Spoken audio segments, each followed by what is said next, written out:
मैं बरमला इजहार करता हूँ, आप मार तो हमें सकते हैं लेकिन हम आपके सामने झुकेंगे नहीं। कोई तरीका नहीं, कोई वजह नहीं, कोई इंस्ट्रूमेंट नहीं जो हमें मजबूर करेगा कि हम आपके सामने सरनिगू करें। मार दें, कोई बात नहीं है।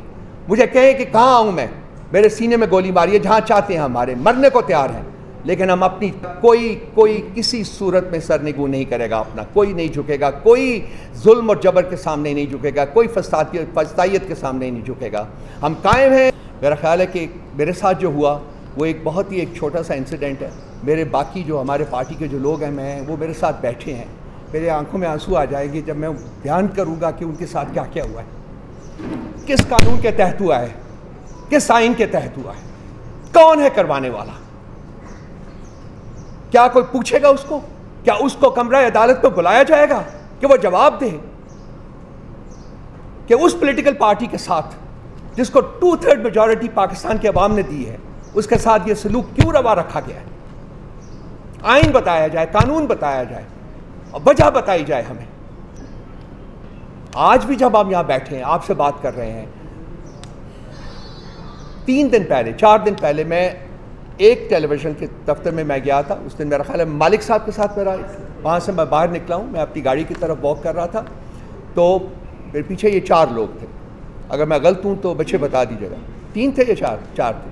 ये आए हैं, इन्होंने बहुत एग्रेसिवली मेरे साथ डील किया, मुझे पकड़ा है, मुझे मुक्के मारे हैं, and they virtually pushed me towards my car. मैं किसी तरीके से गाड़ी में, मेरे पास रिमोट था, मैंने खोल के गाड़ी में बैठ गया हूँ और मैं चला गया हूँ।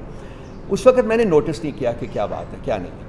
तो हालांकि धमकियाँ वो दे रहे थे, मुझे गालियाँ भी दे रहे थे, धमकियाँ दे रहे थे। उसके बाद कल ये वाक़या जो कि उमर साहब ने बताया आपको कि मैं वहाँ से निकला हूँ और जो कुछ हुआ है वो CCTV फुटेज के ऊपर बिल्कुल है। और वहाँ भी कह रहे थे जी कि हम आपके पीछे हैं, हम तो आपको तलाश कर रहे थे, आप हमें मिले नहीं हैं 2 दिन, आज हमने तलाश किया। सो ऑब्वियसली ये एक प्रॉपर ऑर्केस्ट्रेटेड प्लान था जिसके तहत ये मेरे ऊपर जो असैसिनेशन अटैम्प्ट है वो कराई गई। They went for my jugular. उनका जो जाविया था अटैक का, वो इसको था कि यहाँ काटे, गला काटे। वो उस वक्त मैं, अगर आप CCTV फुटेज देखें तो आपको देखेंगे कि उस वक्त मैं डक कर गया। जब ये अटैक लगा मुझे, उसमें डक कर गया, उसकी वजह से ये हिस्सा मेरा बचा, और वो जो था वो उनका जाविया जो था अटैक का, वो आके यहाँ मुझे लगा। तो जो भी है ठीक हो जाएगा ये भी। लेकिन भाई बात जो करना चाहता हूँ वो ये है कि ये तो जो ज़ख़म है ये मायल हो जाएगा।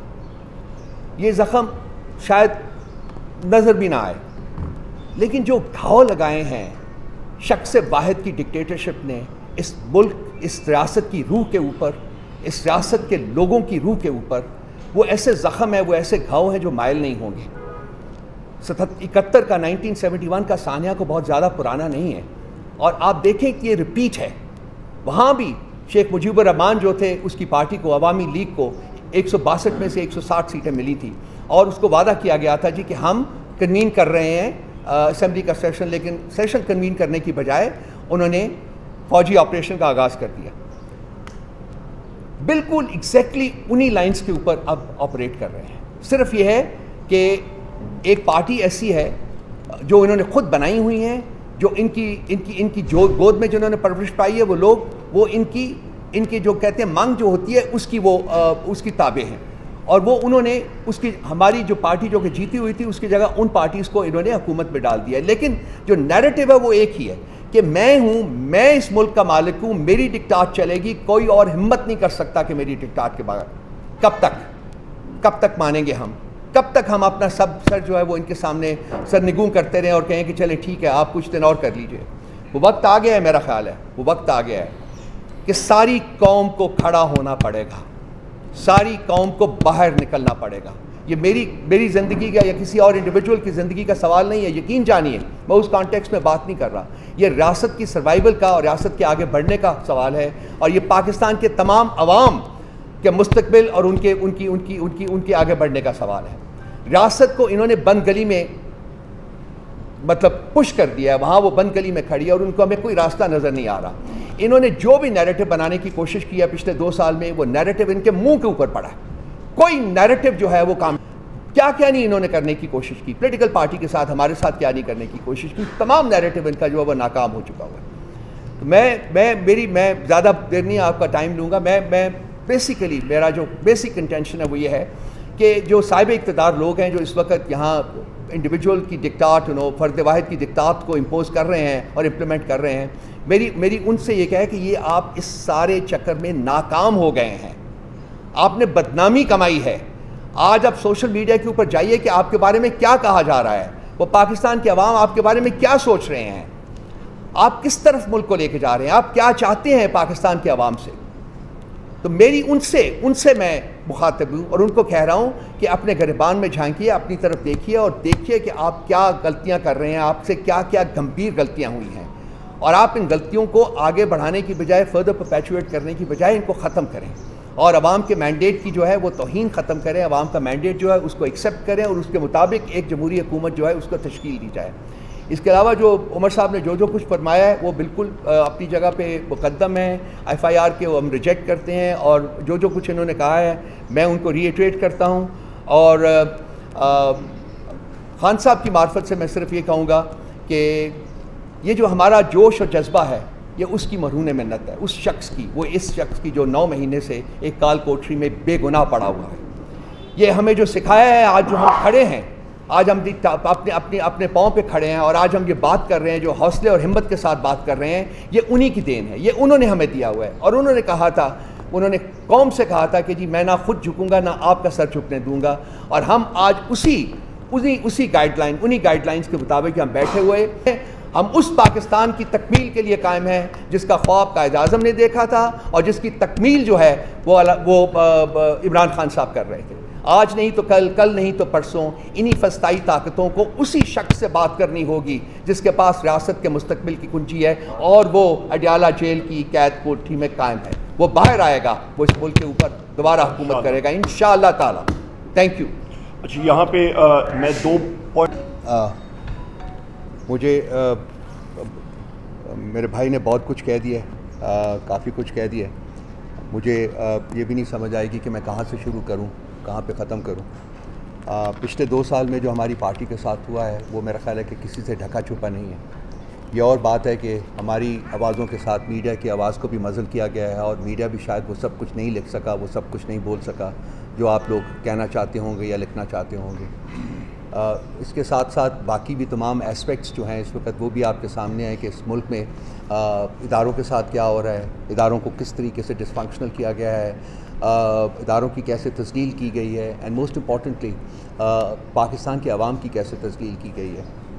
मैं चाहूँगा कि 2-1 साल का जो एक नैरेटिव है वो आपके साथ बयान करें। जब से इमरान खान साहब की हुकूमत को इन्होंने गिराया है उसके बाद से रियासत का जो जबर, जो जुल्म और जो फस्तायत PTI के ऊपर नाजिल हुई है, मेरा नहीं ख्याल कि साउथ एशियन रीजन में उसकी कोई मिसाल मिलती है, उसका कोई पैरेलल मिलता है। मुझे जब मैं सोचता हूँ तो मुझे कोई ऐसी चीज़ याद नहीं आती, कोई ऐसा जुल्म याद नहीं आता जो कि रवा नहीं रखा गया PTI के ऊपर।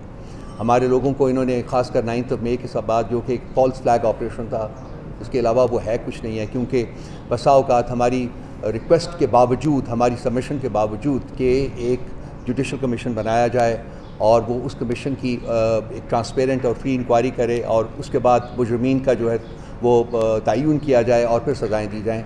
ये शख्स वाहिद जो है वो बैठा हुआ जहाँ भी, जिस घरौंदे में बैठा हुआ है, जिस स्मोक स्क्रीन के पीछे छुपा हुआ है या जिस शैडो के पीछे छुपा हुआ है, वो कहता है कि जी जो मैं कहूँगा वही हकीकत है और बाकी जो पाकिस्तान के 25 करोड़ अवाम कहेंगे वो कोई मीनिंग नहीं रखता। तो जमहूरियत की स्मोक स्क्रीन के पीछे एक इनफरादी जो डिक्टेटरशिप है अनफॉर्चुनेटली इस मुल्क में वो रवा रखी गई है और ये 2 साल से कोशिश की जा रही है कि पाकिस्तान के अवाम जो हैं इसको कबूल कर लें।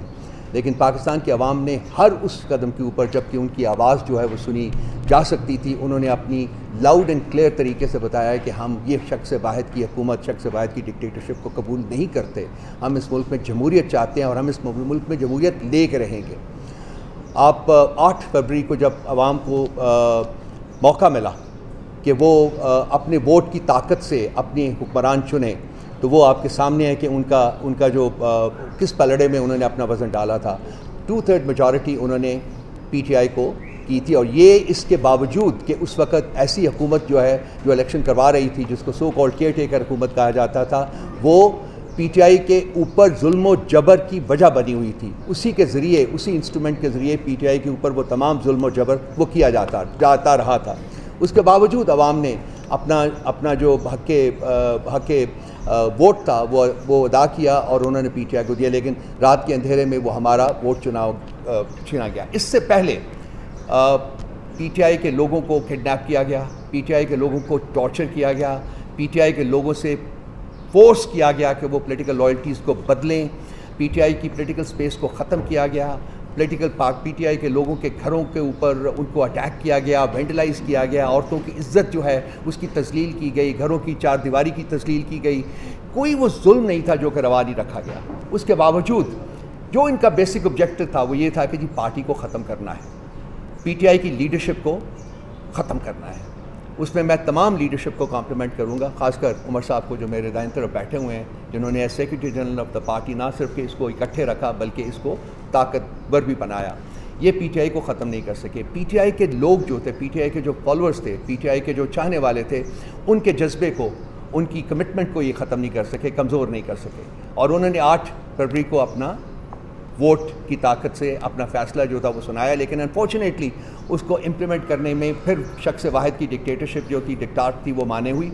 और इंस्टीट्यूशंस के ज़रिए, वो इलेक्शन कमीशन हो या वो पाकिस्तान के बाकी और इदारे हों, जुडिशरी हो, उसकी वसातत से उन्होंने अपने वो फ़ैसले जो है मनवाए जो कि शख्स वाहिद करना चाहता था। अनफॉर्चुनेट बात है, लेकिन ये इन्होंने सिर्फ पाकिस्तान के अवाम के साथ ही ये जुल्म नहीं किया, बल्कि मुल्क के पाकिस्तान, रियासत पाकिस्तान के साथ भी जुल्म किया है। इन्होंने हर वो तरीका रवा रखा है जिससे पाकिस्तान कमज़ोर हो, जिससे पाकिस्तान जो है वो अपनी शाइनिंग प्रिंसिपल्स जो है उसके मुताबिक आगे ना बढ़ सके।